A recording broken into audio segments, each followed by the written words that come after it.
مور اور سانپ جنت میں رہتے تھے، لیکن پھر انہیں جنت سے نکال دیا گیا۔ انہوں نے ایسا کیا جرم کیا کہ جس کی پاداش میں انہیں جنت سے نکالا گیا؟ تو آئیے آج کی اس ویڈیو میں اس وجہ کو جانتے ہیں۔ لیکن رکیے ذرا، کیا آپ نے ابھی تک میرا چینل سبسکرائب نہیں کیا؟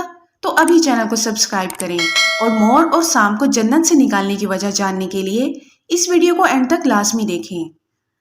جیسا کہ ہم سب جانتے ہیں کہ مور تمام پرندوں میں سب سے حسین پرندہ ہے اور تمام پرندے اس کی خوبصورتی پر ناز کرتے ہیں۔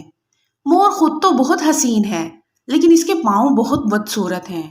مور کے پاؤں کبھی خوبصورت بھی ہوا کرتے تھے۔ اسی طرح سانپ ایک زہریلا جانور ہے۔ سانپ شروع سے زہریلا نہیں تھا، اس کے منہ سے ابرک کی خوشبو آیا کرتی تھی۔ اس کے علاوہ اس کے پاؤں بھی ہوتے تھے۔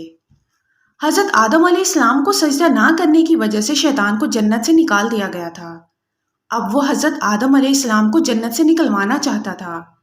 وہ جنت کے دروازے پر 300 سال تک بیٹھا انتظار کرتا رہا کہ جب بھی کوئی جنت سے باہر آئے گا تو اس کے ذریعے جنت کے اندر جائے گا۔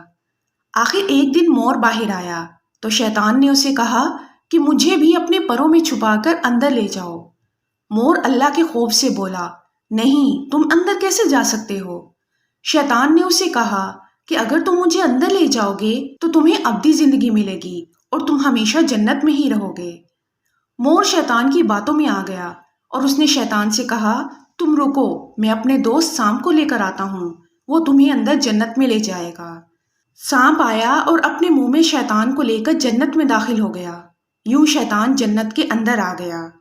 فرشتے یہ سب دیکھ رہے تھے، لیکن اللہ کے حکم کی وجہ سے خاموش تھے کہ اس سے حضرت آدم علیہ السلام کی آزمائش مقصود تھی۔ حضرت آدم علیہ السلام اور حضرت حوا علیہ السلام جنت میں رہتے تھے۔ وہ یہاں ہر قسم کے لذیذ کھانے کھاتے تھے، مزے مزے کے پھل بھی میسر تھے۔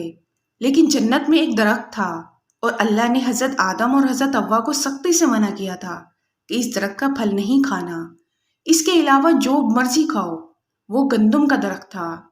اب جب شیطان جنت میں آیا تو اس نے حضرت آدم اور حضرت حوا کو ورغلایا کہ اس درخت کا پھل کھانے سے تمہیں ابدی زندگی ملے گی، یہ پھل تمہارے لیے بہت مفید ہے، اسے ضرور کھاؤ۔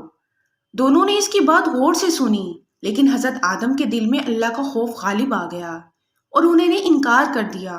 شیطان پھر بھی ورغلاتا رہا کہ کچھ نہیں ہوتا، گندم کھا لو، پھر اللہ تعالیٰ سے معافی مانگ لینا۔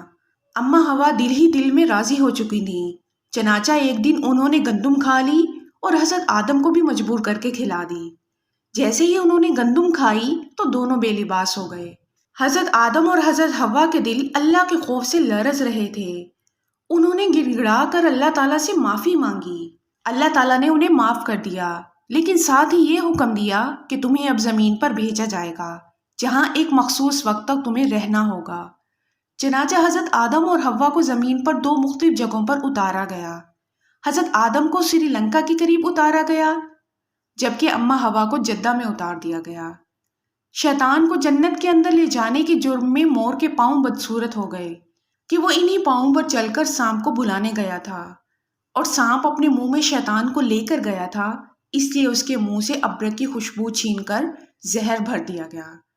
یہ اللہ تعالیٰ کی نافرمانی کی سزا تھی جو وہ رہتی دنیا تک بھگتیں گے۔